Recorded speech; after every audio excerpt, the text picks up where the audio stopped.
Back one last time for today, anyways. This whole situation is just a microcosm of my life. I could do a 30-minute video on the stuff that goes on in my life that seems completely weird and unfair, but I will spare you those details. But anyways, picking up where I left off. Doug the Thug Glatt. So he's moonlighting, fighting, getting Ross the Boss Ray to teach him how to fight with his left and be a better hockey player in general. And in the meantime, his wife is like, "Where is Doug?" Insurance sure is a busy nighttime affair. And in the meantime, as I was just talking about before my video quit again, the owner of the Halifax Highlanders, Hiram Kane, whose son is the psychopath Anders Kane, needs to shake things up because ever since Doug went out with injury in the first game of the season, they went on a huge losing skid. They're on the bubble of the playoffs. So he says, "I'm going to go all in and trade for my son," and they don't have a good relationship. So he comes to the Highlanders, and the guys in the dressing room are like, "The F?" So naturally there's some tension and stuff. And as talented as Kane is, his violent, weird, psychopathic behavior is even worse in the other end of things. And he costs them many games with his antics, gets suspended. So then, while all of that's happening, Doug decides, "Oh, I got another low battery warning. Oh my God, in my life." Anyways, he enters a competition that's that Ross the Boss Ray has been partaking in and is the champion of. That is solely based on hockey fighting. There's no hockey involved. There's no sticks involved. It's just you out there in your gear and you fight. So Ross and Doug enter the next competition, which is a big one, which also happens to take place in the Halifax Highlanders home building. So Doug and Ross do really well. Hiram is watching from the box above, notices, and so he goes to his coaching staff after and says, "What about bringing Doug back? He looks like he's okay." So they do. So now we've got Doug and Anders Kane on the same team. So the rest of the movie unfolds kind of, on one hand, you've got the hockey drama of this team, this fragile team with its makeup, and these two guys on the same team Doug's trying to get along, Anders is not. And on the other hand, you've got Doug and his wife, Eva, and Eva doesn't want him to fight anymore for the sake of their family, so he's having to deal with that pressure while trying to still make a living playing hockey. And obviously fighting has always been a part of his game. So the way it unfolds is just the way the first one did. There's a massive fight at the end, and Doug kicks the shiest out of Anders Kane, which is fantastic. So, yeah, so that's Goon, Last of the Enforcers. It's got some great Canadian talent in it. I mean, Jay Baruchel is in the movie, but he's also the brainchild behind the whole thing. Alicia Cuthbert is Eva's sister in the movie, and she is super hot. And talented as well. Popular Mechanics for Kids, that's where I first noticed her a long time ago when I was just a kid. And then you've got a bunch of former NHL players that kind of make up some bodies in the movie. Colton Orr, a former Leaf, George Laraque, George Peros, Tyler Seguin, Brandon Prust, Michael Delzato, and there might be some others that I missed, but there's some awesome talent in so many different facets. And then, of course, Sean William Scott as the main character. He's amazing. So that's Goon. So this is going to be a short video compared to the others because I only had one movie left after this, and it's one I found also at Giant Tiger. Thunderbirds, baby. It's a 2004 movie that's based on the original Thunderbirds show, which I think was a 1970s, maybe 1960s kind of show, which was like, it was based, those marionette type puppets, and their vehicles were like toys and stuff. Kind of like Team America! Yeah! That sort of thing, only not dirty.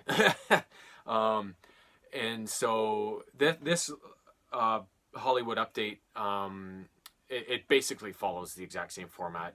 All the characters are the same and everything. So it starts off, we see this young man named Alan Tracy. He attends a private school, but his focus is anywhere but on his education because he has a secret. He is a member of the Tracy family. His father, Jeff, is an ex-astronaut and runs an operation called the Thunderbirds. they operate these vehicles and they mitigate disasters around the world. They show up when bad things happen, save lives, make less damage happen than should, and just are generally keep the world as safe as they possibly can. Alan is the youngest of Jeff's son. He has 4 older brothers, Virgil, John, Gordon, and can't remember the 4th one. And Alan is waiting for his time to join the team. They're all the rest of his brothers and his dad are, of course, Thunderbirds, and Alan wants to be one as well.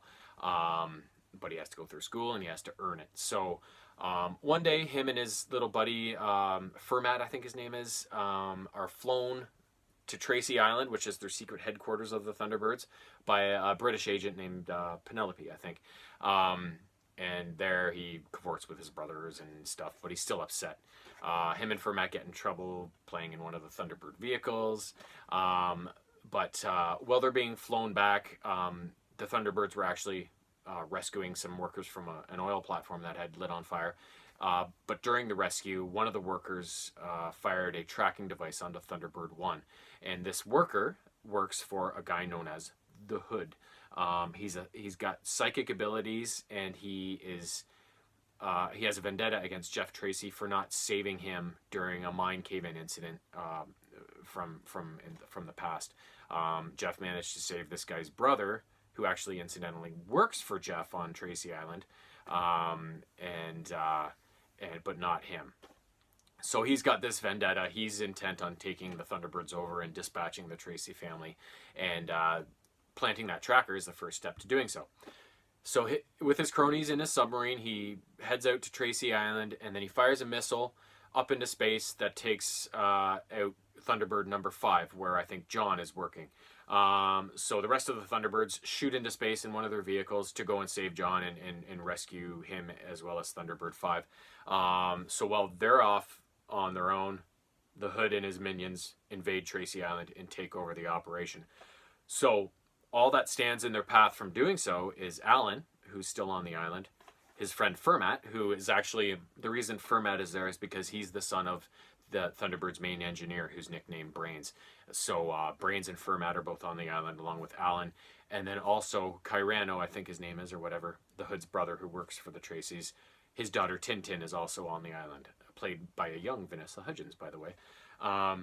So those 3 kids and the eccentric engineer are all that stands between the Hood and taking over the Tracy's operation. So they have to kind of find a way to disrupt the Hood and prevent him from taking over all the vehicles and ending the Thunderbirds' successful operation. So it's pretty cool. It was never received well, but those types of family movies never are. And if you're like me, I've never taken a movie critic seriously in my life, and I never will. And I don't know why there's even a reason for them in the world. I mean, you should have an idea of what you're going to like. And if you didn't like the movie, well, you didn't like the movie. Why do you need somebody to tell you in the first place? Like, go see it for yourself. I'm sure there's lots of good movies people have missed over the years that they would have really liked because they said, well, Siskel and Ebert said it wasn't great, so I'm not going to see it. Jesus Christ, who listens to people about that kind of stuff? Anyways, never mind my tirade. I hate critics of all sorts anyways. But that was kind of what I've been up to recently. I'm sure there's going to be more, and I think I'm going to try and post more often because this session obviously took 3 stupid videos to do in total. So I'm going to have to maybe post more often with shorter timed videos or find a way to clear off my phone. I got so much stuff on there. I just deleted a bunch of apps in between these 2 videos and some photos and stuff, so hopefully that helped. But yes, I will be back in the near future, and until then, maybe you should all clear off your own phones because I'm sure you'll have the same problem I do in the future. So anyways, toodaloo!